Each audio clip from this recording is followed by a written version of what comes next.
효성원왕후 유호록 씨는 만주 양왕기 출신으로 정사품 사품 전에 유호록 능주와 한적생원 팽무공의 딸 팽씨 사이에서 태어났습니다. 그녀의 고조부는 유호록 애격도의 백부인데 애격도는 청나라 개국공신으로서 청나라 제1대 황제 천명제 누르하치의 최측근 부하이자 매제이자 사돈이었고 청나라 제2대 황제 숭덕제 홍타해지의 정실 적복증 원비 유호록 씨의 생부로 그의 장인이었습니다. 또한 보정 대신 알핑융의 아버지이자 청나라 제3대 황제 강희제 현엽의 계후 효소인왕후 유호록 씨의 조부였습니다. 즉 그녀는 효소인왕후의 구촌 조카뻘이 됩니다. 그녀는 만주족 중 최고 명문가의 후손으로 태어났으나 정작 부치는 관직도 재력도 모두 대단하지 못했습니다. 1704년 그녀는 당시 26세의 나이였던 사왕자 윤진의 격벽으로 뽑히게 됩니다. 그녀의 아버지 능주의 신분이 높지 않았고 윤진은 페르의 신분이었기 때문에 그녀는 가장 낮은 격벽의 신분이 될 수밖에 없었습니다. 그러던 중 그녀에게서 사왕자의 병을 간호를 하게 될 기회가 찾아오는데 우연히 그의 눈에 띄게 되어 회임을 하게 됩니다. 1711년 그녀는 사왕자의 5번째 아들 홍력을 낳았습니다. 홍력을 낳았다고 해서 그녀의 신분은 오르지 않았고 그녀는 10여 년간 격벽의 신분으로 지내야만 했습니다. 또한 홍력이 강희제와 옹정제로부터 귀여움을 받게 되면서 형손의 생모로서 대우를 받기 시작했습니다. 홍력이 10세의 나이가 되었을 때 아버지 사왕자를 따라 친할아버지 강희제를 원명원에서 만나게 되는데 강희제는 손주 홍력의 총명함을 보고 직접 황궁에 데려가 공부를 시키고 직접 키우기 시작했습니다. 홍력은 생모인 그녀에게 어머니께서는 복이 많으신 분이십니다. 라고 말하며 할아버지 강희제가 며느린 어머니를 좋게 볼 수 있도록 노력했습니다. 이에 그녀는 사왕자로부터 총애를 받기 시작했습니다. 청나라 제4대 황제 강희제가 68세의 나이로 승하하게 되자 사왕자가 다음 황제로 즉위하게 됩니다. 1723년 옹정제는 그녀를 희비로 책봉하였습니다. 그녀가 격벽에서 바로 희비로 책봉된 것은 꽤 이례적인 일이었습니다. 같은 해에 처음으로 같이 책봉된 비빈으로 볼 때 그녀는 황후 오람나락씨, 기비연씨, 제비씨는 그녀 위의 품계였고 유빈경씨, 무빈송씨는 그녀 아래의 품계였습니다. 옹정제는 황자만을 생각하며 그녀를 비해 지위를 내려준 것이 아니라 후궁들의 지방과 권력 등 여러 가지 측면을 고려한 결과로 보입니다.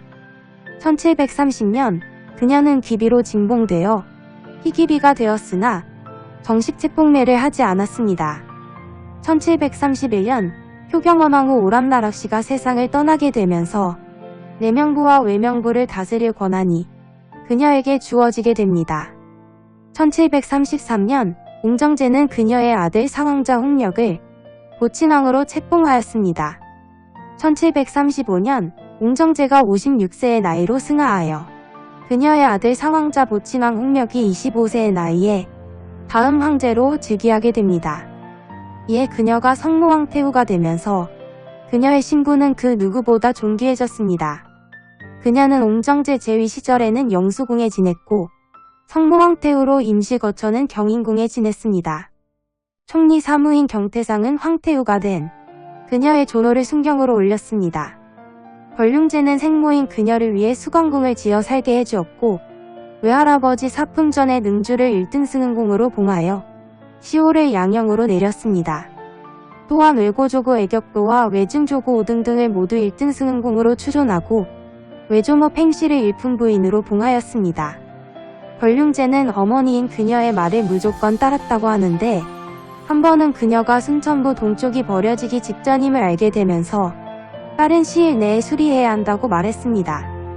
이에 권륭제는 즉시 사람을 보내 돈을 써서 재건축하게 하고 담당자에게 앞으로 무슨 일이 있으면 바로 보고할 수 있도록 하고 그녀가 큰 신경을 쓰지 않도록 해야 한다고 신신당부했습니다. 권륭제는 재위 기간에 4차례의 남순, 4차례 동순, 3차례 5대 순행, 2차례 성경, 1차례 중주 순행, 그리고 동릉 참배, 옥란 사냥까지 모두 그녀를 모시고 동행하였습니다. 평소에 어머니인 그녀를 소홀히 하지 않았고 그녀의 생일이 다가오면 성대하게 축하해주며 60세, 70세, 80세까지 점점 더 갈수록 더욱 화려해져 갔습니다. 그녀의 80번째 탄신일에 60세가 된 걸륭제는 색동옷을 입고 춤을 추며 무릎을 꿇었습니다. 걸륭제는 그녀로 하여금 인간 세상의 모든 복과 만수무강을 누리기를 바란다고 하였습니다. 1777년 걸륭제는 그녀를 모시고 원명원에 갔습니다. 걸륭제는 그녀와 식사를 하면서 명절을 맞이해 등불을 구경하였습니다. 비빈과 황자, 황손들도 모두 옆에 줄을 지어 모든 가족이 모인 것을 보며 그녀는 이렇게 말했습니다. 가족 모두가 한자리에 모여 즐거움을 함께 누리니 이보다 더 좋을 수가 있겠습니까? 이에 걸륭제는 이렇게 말했습니다.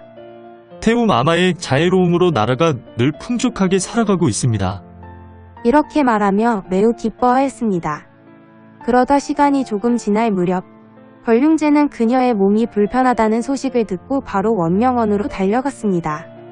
그날 저녁에 그녀는 걸륭제와 함께 저녁 식사를 했고 그녀의 당시 병세는 그리 심하지 않았다는 것을 알게 되었습니다. 다만 가끔 몸이 좋지 않음을 느껴 서둘러 치료를 하게 되면서 병세가 크게 호전이 된 상태였습니다. 그러나 며칠이 지나지 않아 병세가 반복되기를 하다가 건강은 이전보다 더 심히 좋지 않았습니다. 그녀는 자신의 병세가 위중해진 것을 아들 걸륭제에게 알리고 싶지 않았습니다. 걸륭제의 심려를 끼쳐 국정에 영향을 미치게 될까봐 걸륭제가 문안을 올 때마다 일부러 평소와 똑같이 괜찮은 척하며 담소를 나누었습니다. 그러나 그러면 그럴수록 그녀의 병세는 매우 깊어지기 시작했습니다. 걸륭제는 그녀를 2번이나 만나러 왔습니다. 점점 병세가 악화되기 시작하면서 결국 그녀는 몸져 눕는 상황까지 오게 되었습니다. 그녀는 갑자기 가래가 끓어올라 고통스러워하다가 결국 84세의 나이로 세상을 떠나게 됩니다. 이에 걸륭제는 세상이 떠나가라 애통하게 울었고 온 나라 백성들이 그녀에게 애도를 표했습니다. 걸륭제는 황태후인 그녀의 시호를 신하들이 아닌 자신이 직접 효성원왕으로 추존하라는 유지를 내리고 장례를 국장으로 성대하게 치렀습니다. 이후 그녀를 옹정제의 태릉에 합장하였습니다. 그녀의 일생은 아들 하나를 잘 둬 효와 공경을 받으며 살다 간 삶이라 할 수 있습니다. 우연히 옹정제로부터 눈에 띄어 낮은 신분에서 귀와 귀비의 자리까지 있다가 아들이 황위를 잇게 되면서 청나라에서 가장 높은 신분이 되었습니다.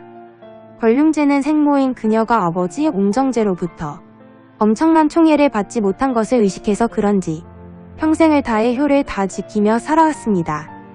그런 덕에 모자 관계는 각별했습니다.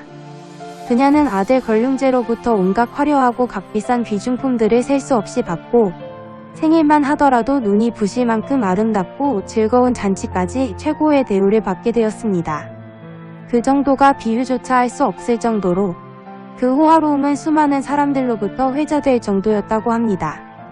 그녀는 편안하게 복을 누리며 청나라의 태후들 중 가장 장수한 인물로 알려졌습니다.